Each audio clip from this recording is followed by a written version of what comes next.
Good morning and welcome to the Mike and the Hoss Show, powered by the Yum Yum Shop in the Pulse, New Hampshire. I'm Mike Danae, and alongside Charlie Hossack, we are Mike and the Hoss. I know you're a little under the weather. Yeah, but we're done school. Yes, I was going to say what I was going to lead with is I know I'm a little under the weather, but I'm going to be fine. Two of the three of us currently are officially not working for at least a short period of time. Well, sorry, this dog. This is work. I mean, yeah, this I is work, but this is fun. But I'm meaning that we are officially on school vacation. We are on school vacation. Yeah, or summer break. Summer break. We've got a little. I'm going to be doing a little summer school, and then and you do a lot of other stuff too. I do, yeah. Yeah. But you know who I wish would be on summer break? Who? The Boston Red Sox. Oh my goodness, yeah. I'm gonna spend some time on them today. Yeah. And some positives though. I'm gonna talk about some things that have happened positive. Okay. Not with anything with the team, but just basically. I don't know where you're going with the positives. The environment. You like the logo? I mean, I am wearing a Red Sox shirt today, but no, with the environment. Yeah, you got to be careful wearing Red Sox stuff now because I know, but it's still you get heckled. You do get heckled, but you know what? If you're a fan, you're a fan, and people. I mean, you run into people on the street and they're like, "Oh, the Red Sox stink." Yeah, they do. I mean, I'm still gonna be a fan. But I can be a frustrated fan. Besides the Red Sox being down, it's a really good weekend for sports because you have the U.S. Open going, which at Windy Shinnecock, which is a lot of fun to watch. It's Father's Day, so happy Father's Day to everybody to out all there. The dads out there. Obviously, the World Cup, which we're going to talk more about the World Cup, and we are slowly really buying in. Yeah. I think World Cup fever is hitting us. We talked about it on Overtime with Mike and the Hoss earlier this week. That now that it seems like the business side of it's behind us, the tickets and all that other kind of crap that FIFA was doing with the sponsorships and the food and all that stuff. Now that that's behind us and they're just playing soccer, you're seeing it's incredible soccer. It's fun, and the stars are stepping up, except for one. But the stars are stepping up, and it's you're seeing the buy-in and what's going on in Boston, which is going to be part of my opening take. Yeah, it's really kind of neat to watch. Yeah, no, I agreed. It's gonna be an amazing weekend. Now I heard this totally random thing about the U.S. Open. My buddy told me next year it's at Pebble Beach. I don't know. Out of Pebble Beach. It's Pebble Beach is in the regular rotation, so probably every 6 or so years, they circle back to Pebble. I know I always ask you these questions, but of all these major golf courses, have you played one of the more famous golf courses? No. Okay. I have not. I didn't know. No, I have not. It's Shinnecock. You can't be just rich to get on Shinnecock. It has to be old money. It's that kind of stuff, and you just can't walk onto these courses. So there's a few that are public that majors are played on, but there's not many. It's usually just the private ones. So anyway, we could talk about the U.S. Open later. It's just fun to watch. It's just a fun tournament to watch.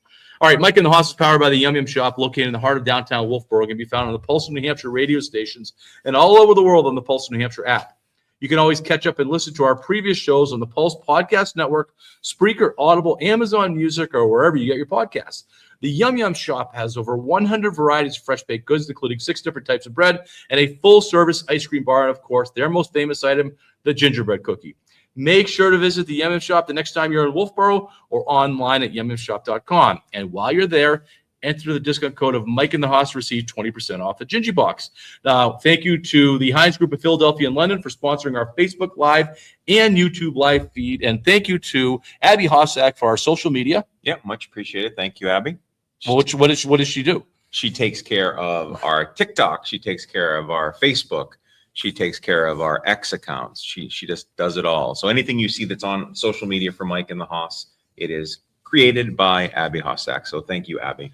All right. Opening takes brought to you by the Back Bay Boathouse, where you can enjoy delicious food and drinks right next to the lake. Don't forget to order the $5 Mike and the Hoss penalty box during happy hour, Monday through Friday from 3 to 5 p.m. But don't forget, you can also find Mike and the Hoss on X, Instagram, TikTok, Facebook, and YouTube. So give us a like and give us a follow.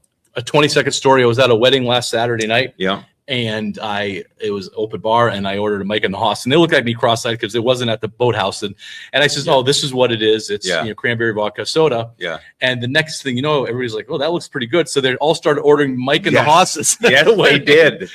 We'll take a Mike and the Hoss, and that's what they were called. And the bartender spitting out, and so everybody's walking around with Mike and the Hoss. Mike and that's perfect. So, I love it. Did you catch last Sunday's? And I know it went on all week, Yeah. but the Scots have invaded Boston. They have. And there's been a lot of stuff, that bars are running out of beer and all that stuff, which is great. There's great stories coming out of Boston. Yeah. At the Red Sox game on Sunday night, the nationally televised game, it was beyond a World Series game. Yeah. It was this. There was like 5,000 Scots. What are the Scots Army? Or they call them? Yeah, the Tartan Army. Tartan Army. Thank you. And they were there. They were chanting. They had, whatever they do at a soccer game, they were doing it at this baseball game. And it was the most electric environment that I've seen, even beyond a World Series game. And we need more of that. I agree. The Red Sox need more of that, but I think general American sports need more of that. That wholesome, cheering passion for your teams. It's funny that you mentioned that because I'm the biggest grump. I'm the biggest. I cannot stand the Wave. My opinion has changed. I mean, if we go to a game and someone's doing the Wave, I'm like, I'm anti-Wave. I think the Wave is the most ridiculous thing, unless the Tartan Army and the Scottish do it, and then I'm like, I would be all in. I would wave all game long. It's better than watching the Red Sox. Yeah, it's better than watching the Red Sox. You watch the second inning, they got a wave going. That wave's still going in the fifth inning. They just kept going around and around the park. Just the energy that was there. My take is just basically we need more of that. I think it's a lot of fun. They were singing songs. I mean, they just had it going. It was just fun. And it appears, and we had a friend of the show that went to Fenway a couple days ago, and they were still there. Yeah. They showed up. He said he interacted with a lot of them, and they were just fun-loving, great people that were there. They love America. They love baseball. They love their soccer team, and they were just happy to be here celebrating the World Cup. Yeah, they were there all week, and it's been a lot of fun. And I wish I could have gotten down to Boston this week because apparently they just fill the bars every night. Yeah. So fun. All right, what do you got? They need that. I just have this. This happens to be in here for New Hampshire is Banana Ball Mania. So Banana Ball, they're coming for 3 days. So Thursday, Friday, and Saturday. They're here. It's the firefighters versus the Loco Beach Coconuts. They're taking over Delta Dental Stadium. It's been packed. So they've sold out every night. They have standing room only seats that people have purchased. All of downtown Manchester it's awesome. It's just people out in the streets drinking, eating, doing all sorts of fun things, and enjoying some Banana Ball. I know we've spent a lot of time on Banana Ball in the past. It's a 6-team league. A couple of the highlights that people may not know about Banana Ball. There's a 2-hour time limit. You can't start an inning after 2 hours, which is cool. So it keeps it kind of simple. Obviously, it's exhibition baseball, emphasis more on the entertainment, but there's still baseball that's played, and these players are very talented baseball players. Every inning counts, so you need to win the inning. If you win the inning, you get a point. I like this. The batter must remain in the batter's box, and the pitcher has 10 seconds to pitch. So the batter cannot step out of the batter's box. There is no bunts. There are no walks. The way the walks work is the first walk, so the pitcher pitches 4 balls. The runner is automatically placed on second base. Or the batter can choose to just reset the count. Like, I'm not taking the walk. Let's start over. 0 strikes, 0 balls. And then it kind of proceeds from there if there are multiple walks. And then, of course, everybody knows and everybody wants to participate. Fans can participate. Foul ball to the fans. You catch it, it's an out. I mean, so the fans can impact the game. It's just fun. I don't think it's not going to necessarily be the future of baseball, but it's giving you some real baseball with some entertainment. So it's getting people that may not ordinarily be a baseball fan into these stadiums and giving them some type of baseball excitement, which might push them towards real baseball. Is it going to last? I don't know. I mean, they've certainly expanded. Jesse Cole, the founder of the Savannah Bananas. I mean, he's taken this and it's certainly building. I think so. I think they have to be cautious with expanding too quickly. I just, I mean, I know there's only 6 teams. I mean, dare I say this, and I will say this. So I think there are 6 Banana Ball teams. Yeah, I think this is a better product than the WNBA. And certainly highly more entertaining, and fans seem to be more excited, and it's definitely electric. So I think you have to tread lightly. I mean, I'm not a business guy. We know that, but I don't want to see them expand too quickly. I wonder, it feels a little and I don't mean this in a negative way, but it feels like the circus is coming to town. Yeah, and it's the baseball circus. That's kind of the general, that they're setting up camp and the circus is coming to town. Yeah. And generally circuses don't come to town anymore. Yeah. So is it just that kind of a wave? Is it going to be a 10, 15-year run, and then everybody's going to have seen them? Harlem Globetrotters, I'll use that as an example. Sure. Back in the 70s and 80s, that was a hot ticket. Yeah. I was a child in the 80s. I remember going, and that was pretty exciting. And I think that, our generation, we saw them, but how many times do you want to see them? Yeah, because then you think of like the Harlem Globetrotters evolved to like more like street ball, like the Professor, right? You see stuff like that. That was more of an evolution. I mean, the Harlem Globetrotters still exist, but yeah, you're right. Like, I guess if you said, hey, do you want to go see the Globetrotters? I wouldn't say no, but it's certainly not a ticket that I'm right. Yeah. But is it going to be generational in terms of, if we're going to go see the Harlem Globetrotters, I'm going to bring my kids because they haven't seen the Harlem Globetrotters. One of the things that I think Banana Ball does well is they bring not only former professional baseball players like Jackie Bradley Jr. Like for Jackie Bradley Jr., this is great. So like I now like Jackie Bradley Jr. because I saw a side of him that I had never seen before. When did he wave to you in the stands? No, but when he was doing Banana Ball, but he was waving to everyone else. And then they're also taking people from like Broadway shows, like they're taking performers and they're hitting that other group of people that might be excited. So, they're singing Broadway musical songs, which I think is great. Well, I mean, we're going to go to break in a second. I just one more question. You mentioned that they get a point for winning an inning and so on. Yeah. Does it matter do they win all the time or does the other team win? Well, no, it's two different teams. Like, so like the games this week are the Firefighters is one team and they're playing the Loco Beach Coconuts. So those are just two teams. No, so the Firefighters, So is there a league? It's a league. It's 6 games. It's 6 teams. So the Savannah Bananas are one team. They're a team. So the Savannah Bananas will play the Firefighters at some point somewhere else. So like this week in Manchester, these two teams are coming in for a 3-game series. So the Savannah Bananas are not playing here this weekend. No, sir. No, they're someplace else. All right. So that's why you're saying Banana Ball. Yeah. But they all do the same kind of like stuff. I think the Firefighters are like their record is 17-12 or 17-13. Yes. Okay. So they have yes. All right. So I mean, I obviously you see highlights on it. You see, a guy making a play at third base. He's throwing the ball under his arm, doing that kind of stuff. And is the entertainment more valuable than getting the guy out at first? Yeah. Yeah. I mean, right. That kind of stuff. Does it really matter who wins? Yeah. I don't know. I don't. Well, I think about the guy in the outfield who does the backflip before he catches the ball. Yeah. Does he do that if the out is on the line? All right, if this is the last inning, right? Yeah. Does he do that? I mean, I don't know, and I wonder about that. And again, that's not a negative take. It's more curiosity than anything else. And I've already learned a little bit more about Banana Ball. Yeah.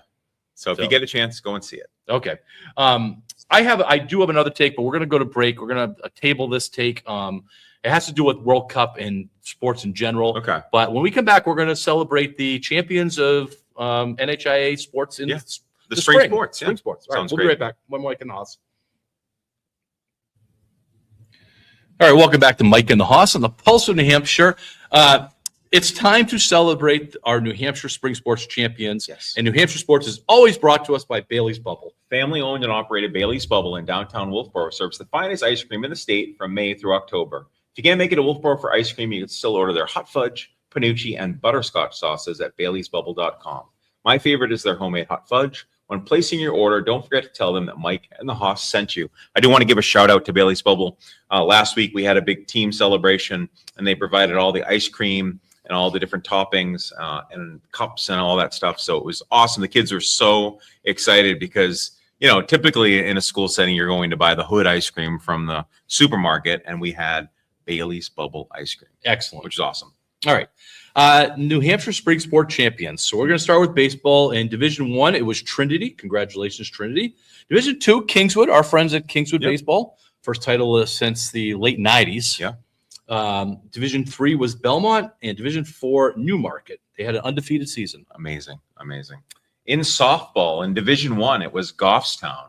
In Division 2, Kingswood, back-to-back champions. In Division 3, Prospect Mountain. And in Division 4, Portsmouth Christian. All right.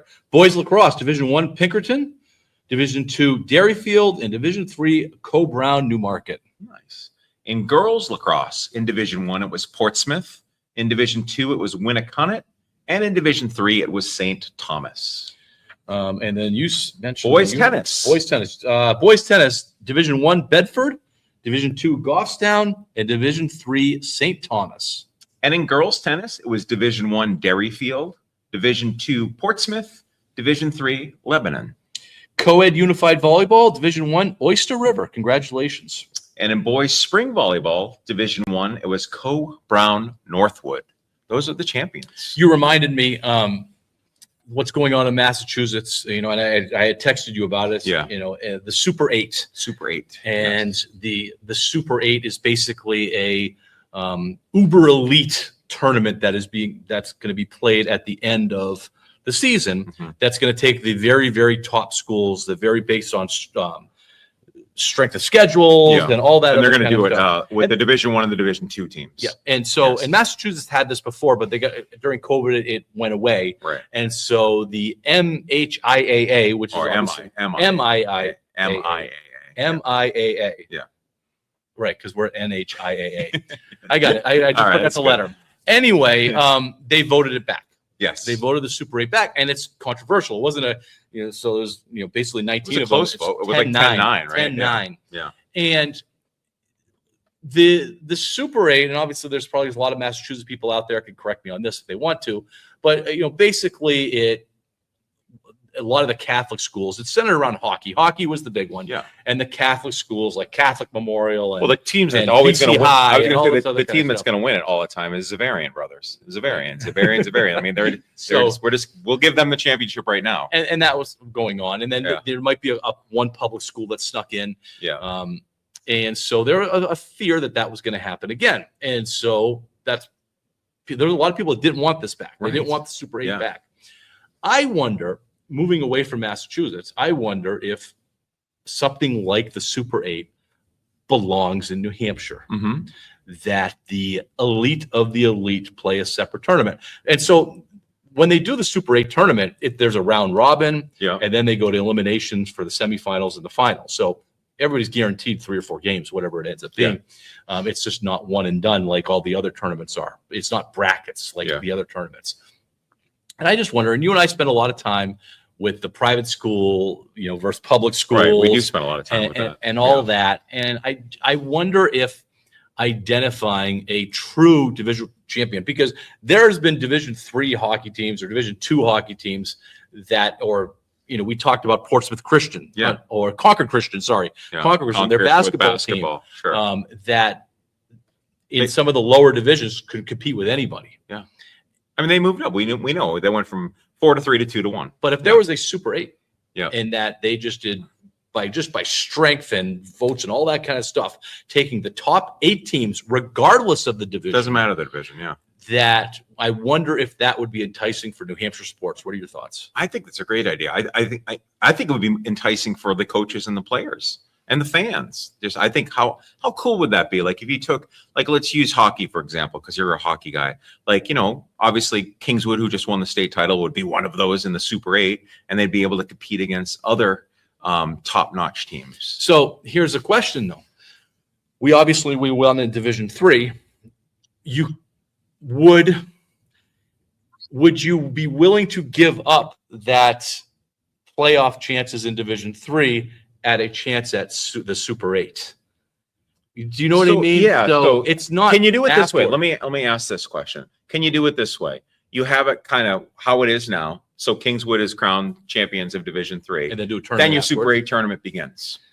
I would say that everybody would be happy with that, except for the spring sports coaches. Because you would be running into you'd have to really adjust the season. Yeah. I believe, and again, correct me if I'm wrong, I believe that what it is that when you're identified as a Super 8, you are no longer in that. Right, you're playing. You're not competing in your whatever division you were going to compete in. Yeah. And so you're giving up those chances. I think New Hampshire, there's New Hampshire, the NHIAA has a lot of flaws, and we've talked about a lot of the flaws, but and one of them is the way they do scheduling. Their scheduling is terrible. So you have, the spring season is super short, and this winter season just drags on. Yeah. And I think they need to do a better job of figuring out the schedule. One of the things we had talked about with this is, taking a look at school vacations and all sorts of stuff like that. So I think if the NHIAA could actually get together in a room and sit down and figure out scheduling, I think they could pull this off. And I think it would be enticing for. I'm as a New Hampshire sports fan, I think it would be awesome. Way back in the 60s and 70s, there was a New England hockey championship. Oh wow! That they took the state champions. So you played Massachusetts, New Hampshire, Vermont. Yes, you went to a New England. I would love to see there be another level afterwards, and maybe your model makes the most sense for New Hampshire, is that you play your divisions, you play your champions, and then there's a committee who decides, okay, who are the 8 strongest teams, regardless of division. Right. We watched them all play, regardless of the division, and we're going to bring them together for 5 or 6 days, and we're going to play. We're going to bang off a tournament, and we're going to identify the true New Hampshire champion. Who's the champion? Yeah, I think that would be cool. It could be. Yeah, it may not be a Division I team. No, how cool would that be? It might be a private school. It might be a public school. Yeah. But I think that would be a neat format. But to your point, scheduling, you have to move it. Everything up has to get moved up a week. Yeah.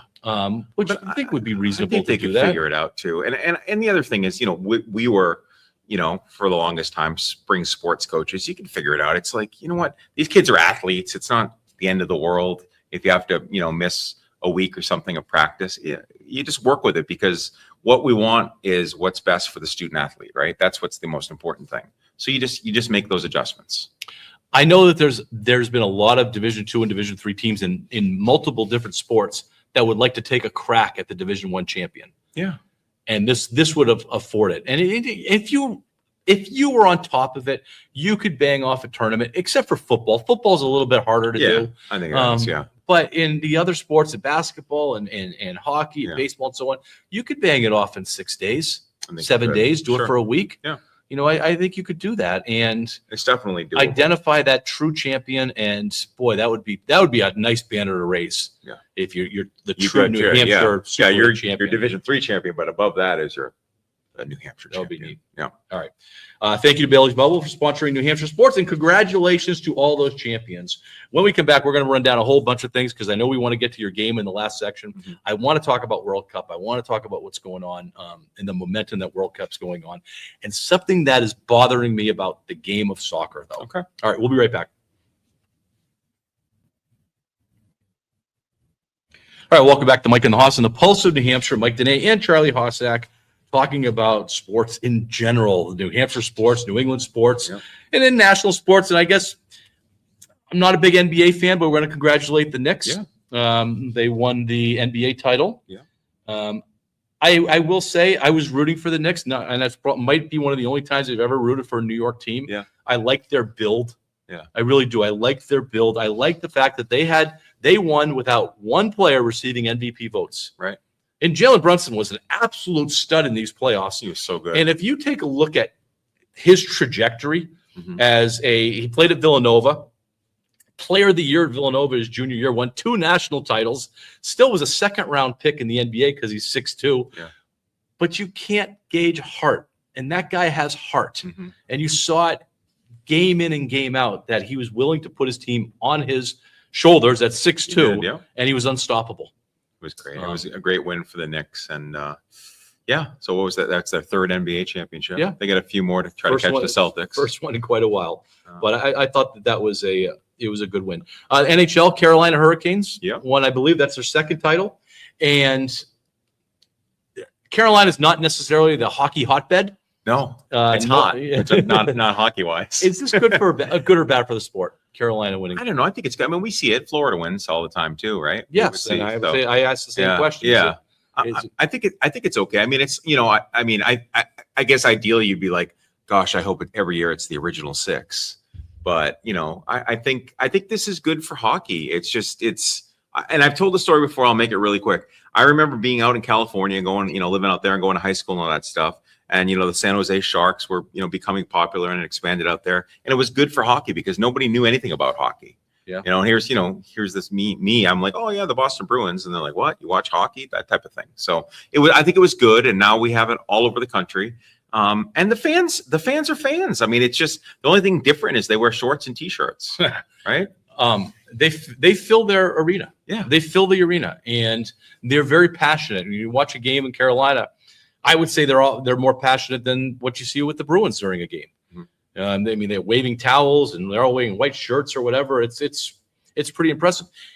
If they would have lost, it's not like Vegas is a hockey hotbed either. So no, it's that's not. who they were playing. So either way, it was hockey in the desert. Hockey, yeah, no kidding. But something about Vegas though, not the team specific, but I like that there are professional sports teams in Vegas and going to Vegas, and hopefully the A's will end up there. The formerly known as the Oakland A's will end up there.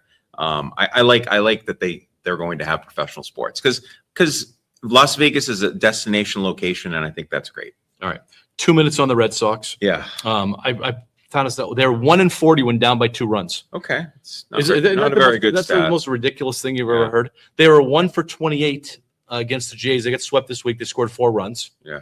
Jeez. Is there anybody on this team that you would not trade at this point? Is there anybody? Name one player that you say we can't trade that guy. Well, can't trade. No, we can trade everyone. Someone I'd like to keep. I actually like to keep Anthony. I like him. So, but no, there is. The answer to your question is there isn't anyone that is not eligible to trade. He has been hurt twice swinging the bat. I know. Is he soft? I don't know. I mean, that might be beyond soft. If he was getting hurt running into the wall, yeah, or having a collision at the bases, something weird happening or something like that. No, he's been hurt twice swinging the bat. Yeah. That's when you're getting hurt doing your baseball things. I'm still holding on to the World Baseball Classic, though. I guess I have to maybe let that go. Different guy. Yeah. It was a different guy. I'm at a point now where every single player on the Red Sox, I would be okay if they trade, as long as they get something back. Yeah. I'm including Garrett Crochet because you better worry about that. Yeah. Because he hasn't pitched for 6 or 7 weeks now. I know. Don't do that. Put me there. But every single player on the Red Sox I would move. Okay. But I wouldn't move one of them until the management got moved. You want to get rid of Craig? You want to get rid of Craig Breslow? I want to get rid of Sam Kennedy. Oh, okay. I want to get rid of Sam Kennedy, then Craig Breslow. All right. And then just burn the whole thing down. Burn it down. Seriously. And put Jason Varitek in as the manager. Bring in somebody. If you put in Jason Varitek as the manager and Theo Epstein decided just to do it for the rest of the year, get him through the trade deadline, it would be uplifting for Red Sox fans. Sure. It really would. I think it would change the mood of Red Sox Nation if you just did those 2 things. Yeah. We always complain, Mike, and just to give you some information here, we always complain about that we want, or not complain, we always say we want the Red Sox to be relevant, come August and September. Right now, Mike, they're 15.5 back from the AL East, and they're already 6.5 back in the wild card, and we are in the middle of June. Yeah, and there's like 12 teams on top of them. Yeah. In the wild card. Yeah, it's really bad. I mean, so you talk about not relevant. The Red Sox are not relevant. But if you still want to listen to the Red Sox, you can catch them on the Pulse tonight. They're in Seattle. First pitch at 10:10, pregame at 9:10, and you can catch the Red Sox on the Pulse if you're a dedicated fan and you still want to root for them. You never know. You never know. Nothing beats baseball than listening on the radio. Okay. So it's the way to do it. World Cup. We got a few minutes to do the World Cup, and sure. Just a real. I told you, momentum seems to be building in terms of the games and people. We talk about the Tartan Army, and what's happening in Boston. The ratings are way up, and we had mentioned it on Overtime with Mike and the Haas that probably not playing in Qatar has something to do with that. Yeah. Where they played the last one, but during the NFL season around Thanksgiving, so might have something to do with it. Might have something to do with that. We're watching all these games in prime time, or a lot of these games in prime time, which is good. But the stars are showing up. I don't know if you caught the Argentina. Say it. Argentinian. Argentina. Yeah. I screwed it up the other night. We're working on country names. It's Argentina. Okay. Argentina. Well, then I want to say the Argentinian fans. Yes. And so anyway, you got it. Good job. Lionel Messi. It was like watching, and I mentioned this on Overtime. It was like watching Jesus walking across water for the fans there. The coach was crying after the game because how special Messi was in that game. He got a hat trick. Yeah, he was special. And the fans were tears coming out. The coach was crying. And he said afterwards, he says, we've been so blessed. The coach, mind you, we've been so blessed to have Lionel Messi for the last 20 years. Yeah. And this is his last World Cup. I wonder if it's going to be his last World Cup. Yeah. But anyway, it's just those stories are happening. You're seeing these top guys show up, minus Ronaldo. Yeah. Ronaldo's struggling There's a little still bit. time. Yeah. Well, Portugal is a little down on Ronaldo right now. And so it might be a little bit past the time. He's 41. It might be past Ronaldo's time because the other guys are showing up all over the place. And it's been a good product. But you know what hasn't been a good product about it? What hasn't been a good The product? flopping. The flopping. Yes. And I'm going to go there. And I'm going to pose a simple question to you. Yeah. Is flopping a form of cheating? So the argument would be, is it cheating or is it strategy? So that right? So that you'd have to figure it out. What is it, one or the other? Sure. If you want to look at it that way. Yeah, that's a great question. I mean, I guess I would probably err on the side that it would be, my meter would be closer to cheating than strategy. But clearly teams are using this as strategy for in all sports. And now we're talking about World Cup. The U.S. against Paraguay game last week, a penalty went up. And then they looked at the instant replay, whatever version that they have, and they realized that the American player did not touch the Paraguayan player. Correct. Did not touch him. And so they gave a yellow card to the Paraguayan player. Yeah. And for flopping, whatever the word they used for it, which I thought was a great move. Yeah. You got to penalize it. And I'm thinking about it. Well, if they didn't have instant replay, he literally made up. He made it up. He was not touched. It was like 6 inches. Yeah. He was not touched.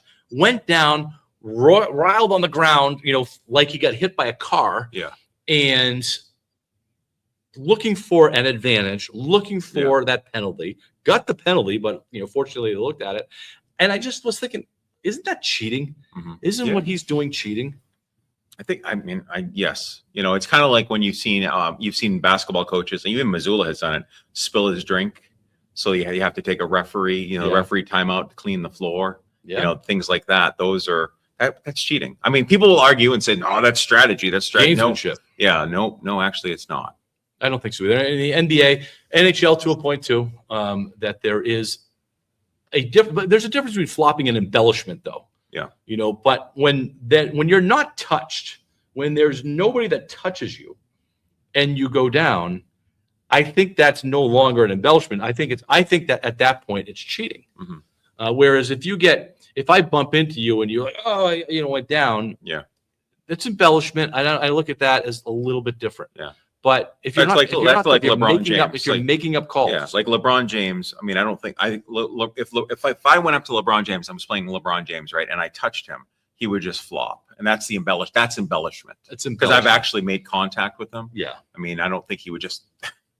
But he has. I know he has. He has. LeBron James has done that, and then you should go to replay, and that should So I would like to see the NBA. I'd like to see the NHL incorporate some of the stuff that the World Cup is doing in terms of that. But I think it should be much more severe than a red card or a yellow. Well, a red card would be out of the game.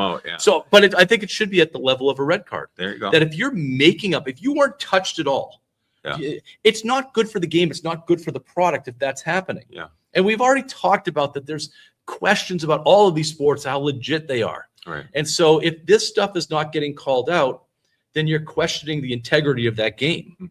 So they should not just call it out. They should start kicking guys out and suspending them. So we don't want that. So what you're saying is, if you flop and we see the replay that it was a clear flop, red card. If there was no contact and you just went down to try to gain a call, red card gone. That's it. Or match penalty or whatever game penalty or technicals and everything. Yeah. But they should be kicked out. Interesting. All right. When we come back, we're playing a game. What's the name of the game? The name of the game is Haas's Hard Choices. Ooh. Haas's Hard Choices. Haas's Hard Choices. So you and Dog will be making some choices. All right. And the nice thing about this game is there's no right or wrong. It's your opinion. Well, I want to be right. Well, then you and Dog can argue who's right. All right. We'll be right back. All right, welcome back to the fourth and final segment of Mike and the Haas. This one is exclusively brought to us by Maine Love Water. Maine Love Water and Seltzers are sourced from pristine Maine waters, delivering a crisp, refreshing taste in every can. Next time you reach for canned water or seltzer, choose Maine Love. Thank you, Maine Love, for sponsoring this segment and exclusive sponsor of Overtime with Mike and the Hoss. That's right. All right, Hoss's hard choices. Yes, we're playing a game. So what I'm going to do, gentlemen, is I'm going to give you two choices. I'm going to ask a question and then give you two choices. All right? Okay. All right, here we go. We're going to start. This is kind of like a little bit of a warm up. Some of it, dog, I do apologize. It is, I know that you like teams outside of New England, but this is New England, kind of New England centric, although there's some other stuff sprinkled in. So my apologies. Here we go. The first one, gentlemen, is which championship was more meaningful? The 2004 Boston Red Sox ending the 86-year curse, or the 2016 Chicago Cubs ending the 108-year curse? Do you want to go first, dog, or you want me to? Go ahead, Mike. Go ahead. So, I mean, obviously, as a New England fan, I think the Red Sox one was more publicized because it was the curse of the Bambino. Okay. That was the one that Babe followed Ruth. it. Sure. And so just by that, I don't know if there was a name for the Chicago one, the Chicago Cubs one. The curse of the Billy Goat. The curse of the Billy Goat. Okay. Yes. Yeah. Well, Bambino, Billy Goat. I mean, that's so I'm gonna say the Red Sox one. All right, you're the Red Sox. What are you thinking, dog?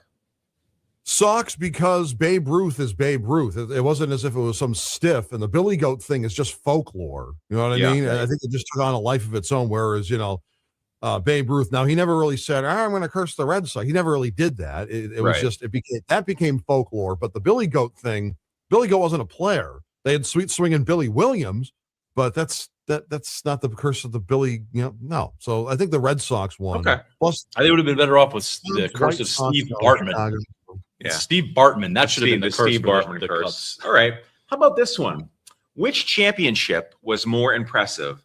The 2007 New York Giants defeating the undefeated Patriots, or the 2016 Cavaliers coming back from a 3-1 deficit against Golden State?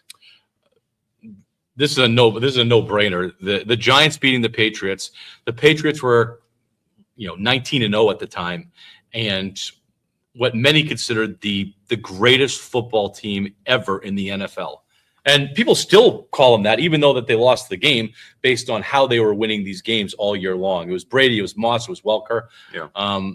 So that probably one of the greatest upsets in championship history. Okay.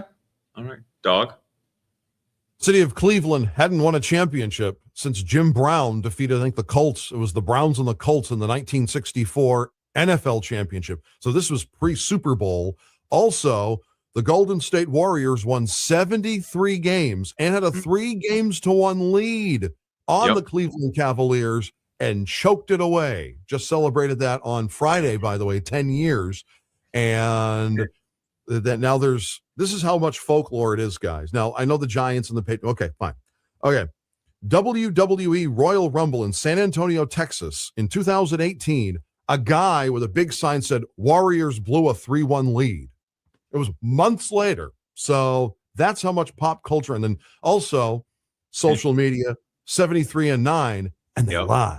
So they were it's like saying 28-3 all over the place. Yeah, 28-3. Awesome. All right. So you're going with Cleveland. I got you. All right. How about this one? Which championship meant more to Boston? The 2008 Celtics or the 2004 Red Sox? I would say that's a no-brainer. I think the 2004 Red Sox might have been the greatest championship in terms of Boston because of the curse, because of the 86-year drought, because of being down 3-0 to the Yankees, which, people often go to the World Series part, but they understand that the ALCS being down 3-0 to the Yankees was what was ultimately, special about it. You want to sneeze? I think I survived. No, I know that everybody's like, is he going to sneeze? I'm good. I'm good. So you're going with the 2004 Red Sox. How about you, dog?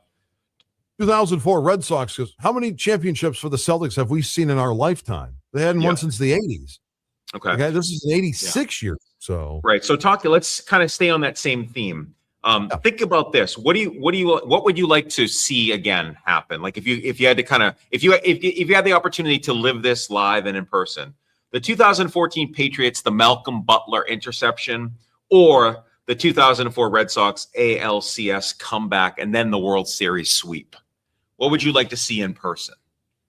Ah, boy. I went to some of the games in 04. I went to some of the playoffs. You're games. at all of them. I went to this one of one. the World Series games. Yeah. So Malcolm Butler, Super Bowl interception. That was in 2014. Or the 2004, the ALS comeback against the Yankees and then the World Series sweep. Knowing me, I probably would have walked out before Butler. You would have been the so fired up. Yeah. When the catch was made and then beast mode was knocked down on the one and it was only second down, I probably would have just walked out and I wouldn't have seen it. So I'm going to say 04. Okay. How about you, dog? Poison ivy, poison oak. What are you doing to me? Baseball. I'm a baseball guy, so I know that play lives in infamy. But you know what? The Red Sox, again, had to come back from 3-love. Yeah. You lose one more, you're done. You're out ski. There is no tomorrow. So, and then you got to play a tough St. Louis Cardinals team who had to play the Houston Astros to get to the World Series in 7 games. Down 3-0 and down in the ninth inning against the greatest reliever who ever lived. Yes. Though it's Hammer of God. Yep. So all right. How about this one? We're gonna get away from New England, dog. Here you go. Which accomplishment is more impressive? Barry Bonds hitting 73 home runs in a season, or Cal Ripken Jr. playing 2,632 consecutive games? you go first on this, Doug. The streak saved baseball, not home runs. Cal Ripken Jr. in 1995, and I saw it all unfold on television against the California Angels, September 6th, 1995. I was a 12-year-old boy. Baseball's back. The streak. Cal punches his ticket to the Hall of Fame essentially because of that, and he got to play baseball every day, which is like my dream. Sure.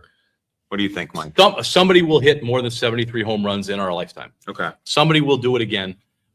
Besides all the steroid stuff that went on, which certainly tainted all that. Yeah. Nobody is going to play more than 2,000 games consecutively. It's not happening. Not going to happen. You're lucky if a player plays. I want to say Pete Alonso's played for he's got 2 years going, if that. But that's the closest that nobody plays more than 140 games anymore. Right. It just doesn't happen. Yeah. So Matty Olson of the Braves is reaching not halfway to Ripken, I guess. He's still not. Yeah, that's pretty impressive. How about we finish with this last one? Oh, we can't. All right, next time, dog. Next time. Thank you. So that's going to do it for us. Again, thank you for listening. Catch Overtime with Mike and the Hoss on the Pulse Podcast Network, and we will be back next week for more Mike and the Hoss. Have a great week.